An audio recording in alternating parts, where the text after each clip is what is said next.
Okay students, आज का हमारा टॉपिक है डिफेक्ट्स ऑफ बोहर मॉडल।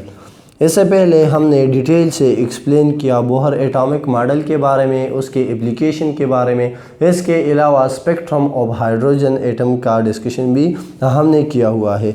ठीक है, अब ये सारा एक्सप्लेनेशन हो जाने के बाद बोहर के एटॉमिक मॉडल बहुत सक्सेसफुल रहा, लेकिन उसके सक्सेस के पीछे जो है कुछ ड्रॉबैक्स भी है या कुछ डिफेक्ट्स भी है, तो उस डिफेक्ट्स को हम थोड़ा सा एक्सप्लेन करते हैं। ठीक है, सबसे पहले बोहर के एटॉमिक मॉडल का एक पॉजिटिव पॉइंट ये है कि उसने रेडियस एनर्जी वगैरह का जो फाइंडिंग है वो किया है। इसके अलावा उसने एक्सप्लेन किया कि हमारे साथ हाइड्रोजन के एटम से लाइन स्पेक्ट्रम जो है वो कैसे ऑब्टेंड होती है। तो उसने कहा था, जिस तरह इससे पहले हमने ऑलरेडी डिस्कस किया हुआ है, कि स्पेक्ट्रम में कोई ख़ास लाइट का एक ख़ास पोर्शन या तो एब्ज़ॉर्ब होता है या इमिट होता है, जिसके नतीजे में हमारे साथ स्पेक्ट्रम हासिल होता है। तो थोड़ा सा अगर हम वो रिवाइज़ कर ले, यहाँ पे इस तरह का हमारे साथ एक स्पेक्ट्रम हासिल होता था हाइड्रोजन से।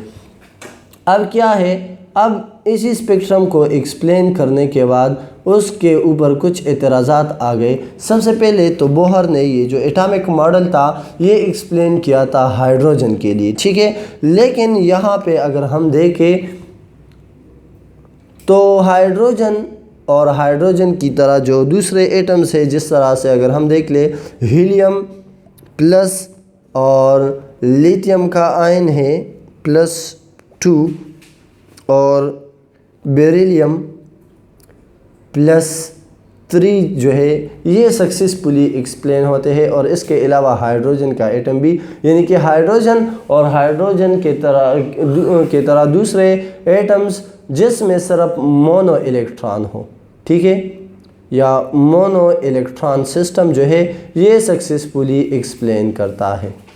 अब देखें ना, हीलियम का जो एटॉमिक नंबर है वो है 2, यानी कि हीलियम में क्या होते हैं, 2 इलेक्ट्रॉन होते हैं।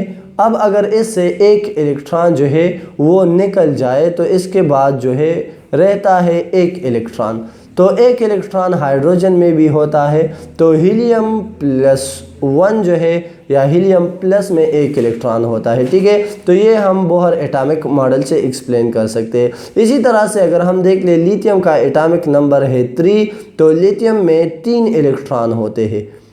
अब लिथियम पे जब हम डबल पॉजिटिव या +2 चार्ज लगाते हैं तो इसका मतलब ये हुआ कि इसने 2 इलेक्ट्रॉन लॉस किए हैं।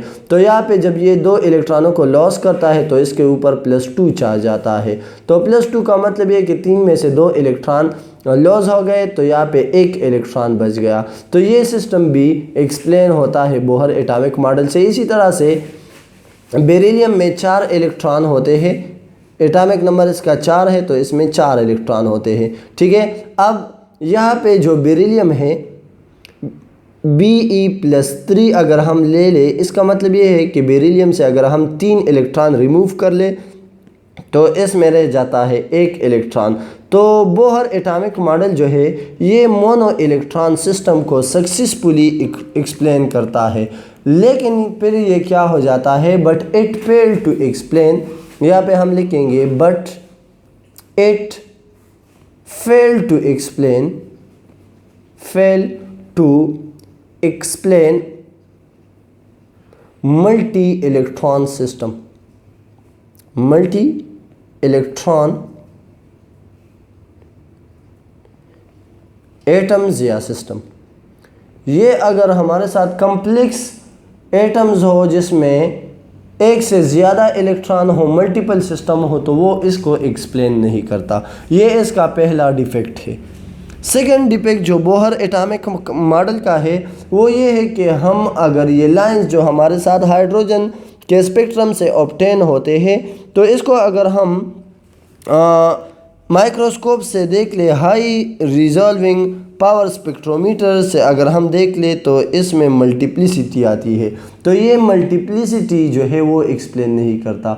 यहाँ पे हम लिखते हैं मल्टीप्लिसिटी ऑफ स्पेक्ट्रल लाइन, कि यहाँ पे जो स्पेक्ट्रल लाइन में मल्टीप्लिसिटी आती है। अगर हम इसको हाई रिजॉल्विंग स्पेक्ट्रोमीटर से देख ले तो उसी मल्टीप्लिसिटी को ये एक्सप्लेन नहीं करता। इसी तरह से नंबर 3 जो है हमारे साथ कि ये एक्सप्लेन नहीं करता effect of magnetic field, effect of magnetic field on spectral line.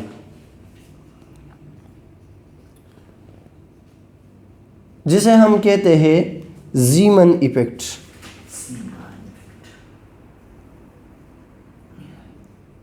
तो ये ज़ीमन इफेक्ट को एक्सप्लेन नहीं करता। इसी तरह से ये एक्सप्लेन नहीं करता effect of electric field, effect of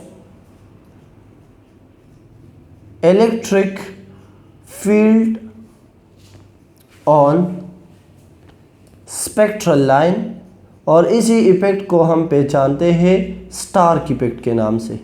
तो ये स्टार्क इफेक्ट और ज़ीमन इफेक्ट को एक्सप्लेन नहीं करता। जब हम स्पेक्ट्रम हासिल करते हैं और स्पेक्ट्रम हासिल करने के बाद उसको अगर हम मैग्नेटिक फील्ड में रख ले या इलेक्ट्रिक फील्ड में रख ले तो उसकी एक्सप्लेनेशन जो है ये नहीं करता।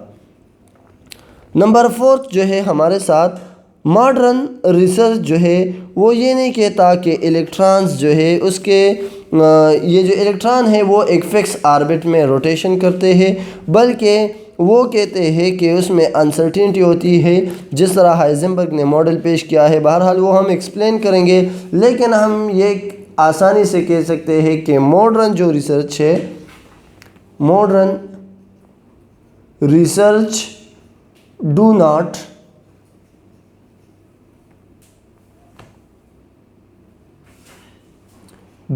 explain, will define orbit. Modern research ये नहीं कहते कि इलेक्ट्रॉन जो है ये एक वेल डिफाइन ऑर्बिट में मोशन करता है, और ये जो सारा बोहर ने एक्सप्लेन किया है उसके पास्टुलेट्स जो है वो मॉडर्न रिसर्च ओबे नहीं करता। ठीक है, तो ये 3-4 ड्रॉबैक्स है या डिफेक्ट्स है बोहर एटॉमिक मॉडल के।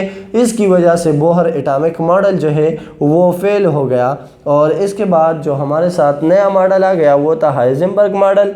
ठीक है, और इसके अलावा श्रोडिंगर मॉडल या क्वांटम नंबर का कंसेप्ट आ गया। तो इंशाल्लाह नेक्स्ट लेक्चर में हम क्वांटम नंबर पे डिस्कशन करेंगे। सी यू इन नेक्स्ट लेक्चर।